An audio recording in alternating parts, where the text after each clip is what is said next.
Se decía que en su imperio nunca se ponía el sol.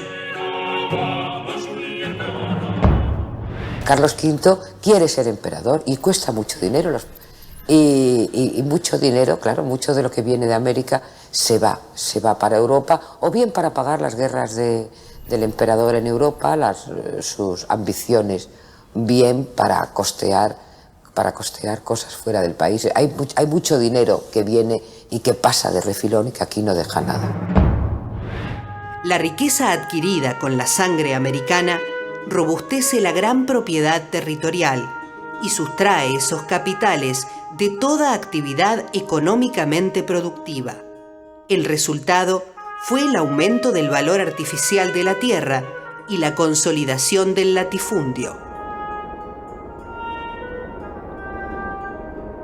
Esa condición de inmovilizar las riquezas en tierras era a tal punto sine qua non que hasta el siglo XVIII, quien se dedicara a la producción de manufacturas perdía automáticamente su carta de hidalguía, y cada nuevo rico quería su título de nobleza. Por más plata que hubieran acumulado en sus aventuras americanas, no eran felices si no eran nobles. Duques, condes, marqueses, barones se multiplicaban al ritmo de las supuestas necesidades militares de la monarquía. Este ejército de zánganos con títulos nobiliarios gozaba a su vez de un séquito de sirvientes y acólitos, una verdadera sustracción a la vida económica de centenares de miles de brazos. Todos parecen mancomunados en la tarea de debilitar a España, que al poco tiempo de haber agrandado su imperio, empieza a hundirse en un abismo sin fin. En menos de 3 siglos y a contramano de la historia, cuando todo el mundo crece, España reduce su población de 10 a 5 millones de habitantes. Los que no emigran por hambre se meten a pelear en los ejércitos que luchan por incomprensibles objetivos religiosos, se aventuran a viajar al Nuevo Mundo, buscan trabajo donde y de lo que pueden. Prefieren morirse lejos de casa.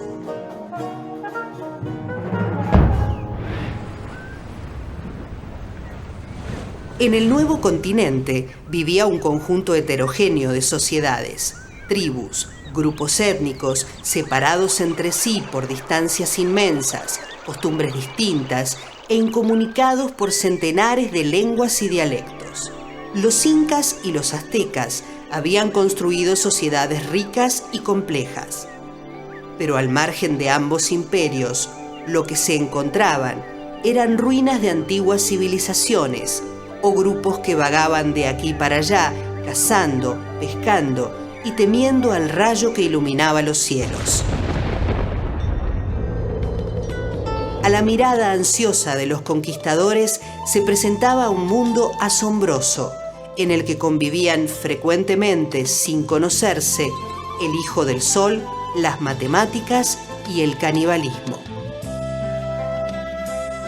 De norte a sur, el continente americano estaba poblado por inuits, mohicanos, sioux, cherokees, mexicas, mayas, chibchas, caribes, arawaks, mochicas, chimúes, diaguitas, guaraníes, charrúas, pampas, mapuches, selknam.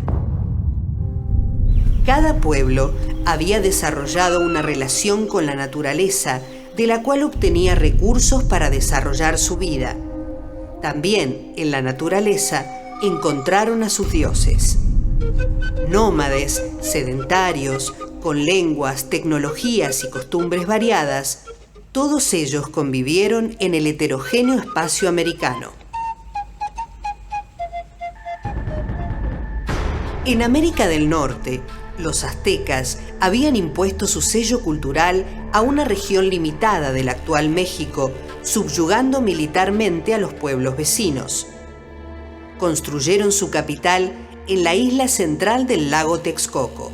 La ciudad de Tenochtitlán fue centro religioso y emporio de la actividad de mercaderes y artesanos.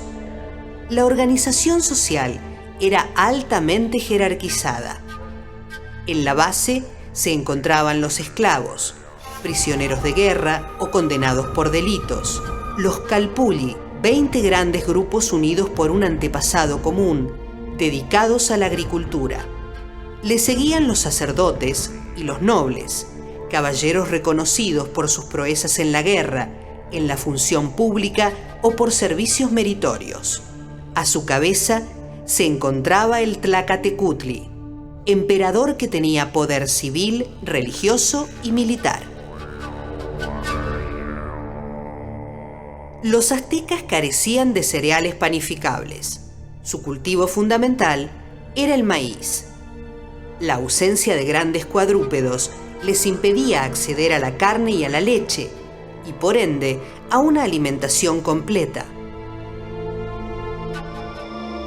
La falta de transporte animal y el desconocimiento de la rueda y el arado, sumado al incremento de la población, agotaba rápidamente las tierras y dificultaba el incremento de la actividad agrícola. Los ritos religiosos incluían sacrificios humanos y estaban destinados a producir lluvias y fomentar el incremento de los sembrados.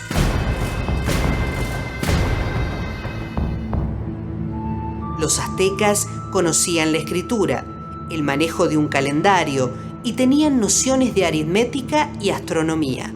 Descollaban en el arte de la orfebrería, el dibujo y la arquitectura. Fue en tiempos de Moctezuma cuando unos 600 españoles en 11 buques llegaron a las costas de Tabasco.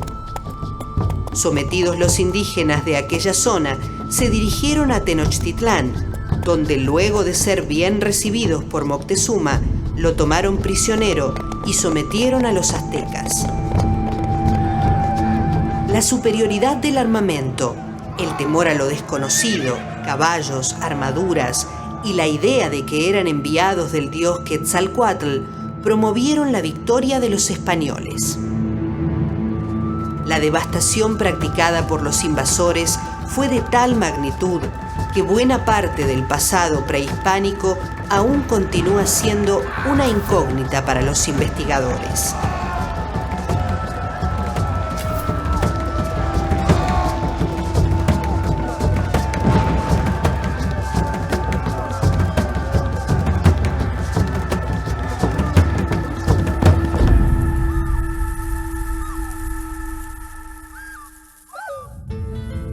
En el sur de América, el imperio incaico extendía su influencia sobre el actual territorio de Perú, Bolivia, Ecuador, el norte de Chile, el noroeste de la Argentina y parte de la selva brasileña.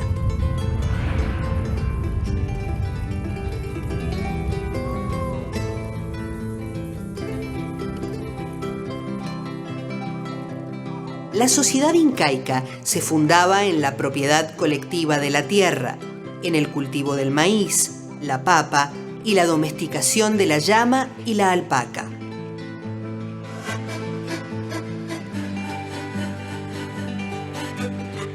Habían constituido una confederación de tribus muy centralizada, gobernada por el Inca, en la que se consolidó una sociedad estratificada.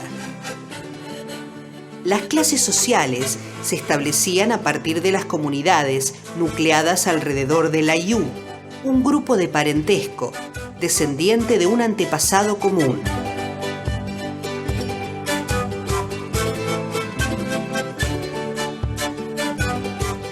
Los integrantes del Ayú trabajaban la tierra en forma colectiva y con espíritu solidario. Luego se encontraba la aristocracia, compuesta por grandes señores cercanos al Inca, los jefes militares y los funcionarios. Seguían los sabios y sacerdotes, llamados amautas. Y en el extremo superior de la pirámide, el Inca, hijo del sol.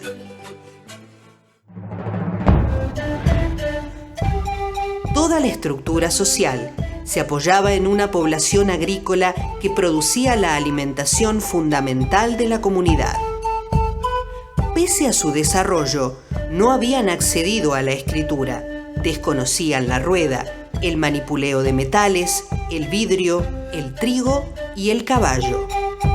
La reglamentación estricta y clarificada de la vida económica y social estaba determinada por la escasez de los recursos naturales y el grado de la técnica alcanzado por la civilización incaica. Para sobrevivir en el marco de una naturaleza que aún no podía dominar, esta sociedad original había creado un ingenioso sistema de cultivo en irrigación agrícola y un conjunto de caminos que unían todos los puntos del imperio con el Cusco, el ombligo del mundo inca. Su célebre frase, no robes, no mientas, no haraganees, ama a Luya, ama a Kelia, ama a Zulia, era la clave de la comunidad militar, en la que la falta más leve era penada con la muerte. Cuando en 1531 muere el inca Huayna Cápac, se inician problemas sucesorios entre sus hijos, Atahualpa y Huáscar. Finalizada la guerra civil, Atahualpa logró coronarse inca en 1531, el mismo año en que Francisco Pizarro desembarcó en Tumbes e inició la conquista del imperio. Francisco Pizarro era un pobre campesino de Extremadura que pasó su juventud cerca de los cerdos y lejos de los libros. No sabía leer ni escribir, pero era astuto, aguerrido y muy ambicioso. Fue capaz de doblegar el imperio incaico al frente de una expedición de apenas 179 hombres y 37 caballos.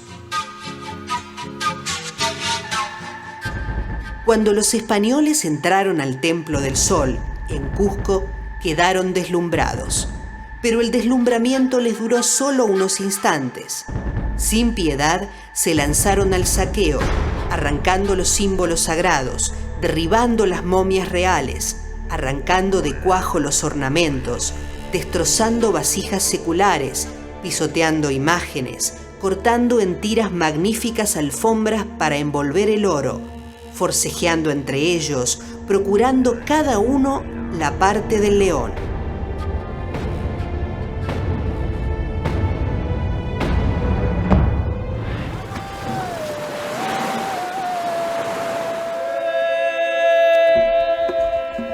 Pero los españoles no fueron los únicos en llegar a América. Los portugueses, luego de circunnavegar África y llegar a las Indias Orientales, también tomaron posesión, en nombre de Portugal, del territorio costero del actual Brasil en el año 1500. Los primeros contactos con los indígenas fueron amistosos, pero hubo un aspecto de la cultura tupi que aterrorizó a los europeos. Fue la antropofagia que practicaban con los prisioneros de guerra. Los portugueses quedaron impactados por el primitivismo de su modo de vida. Los consideraron seres imposibles de ser civilizados. Los grupos tribales que habitaban esta zona eran los tupis, distribuidos a lo largo de la costa brasileña. Estas sociedades se caracterizaban por la práctica de una horticultura de raíces y actividades como la caza y la pesca. La organización política de la mayoría de las tribus giraba en torno a un jefe o líder. Atribuían el desarrollo de los fenómenos naturales a héroes mitológicos, y sus sacerdotes, los chamanes, tenían gran conocimiento de medicina y podían comunicarse con los demonios y fantasmas del bosque. Centrada en la explotación de las riquezas orientales, la corona portuguesa descuidó este territorio. Será recién hacia 1530, gracias a las posibilidades de explotación mercantil del árbol llamado palo Brasil y ante la eventual invasión de españoles o franceses, que el rey de Portugal decide instalar en el territorio algunas factorías